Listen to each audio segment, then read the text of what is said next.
इल्जाम तराशी नहीं चलेगी, सारे ड्रामे का जवाब देना होगा। DG ISPR lieutenant general Ahmed Sharif Chaudhry ने पहलगाम वाक़े की आड़ में भारतीय साजिश को बेनकाब कर दिया।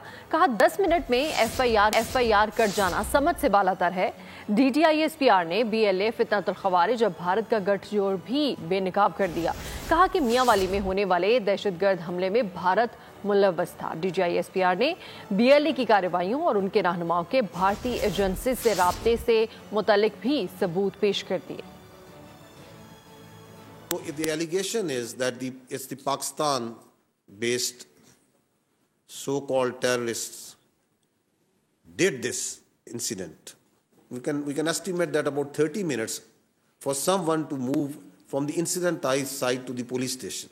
So how it was humanly possible that within 10 minutes, the police was there, evaluated the situation, went back and registered the FIR. That social media account is saying, tomorrow is a big day, so going to bed early. You can see that. And next day, it says, it quote tweets and says, good morning, Mianwali. And there we see the Mianwali terror incident being done by the Fitnal Khwarij. With the terror incident that happened in Mianwali on 4th of November 2023. Subscribe करें और bell दबाएं ताकि कोई खबर रह न जाए।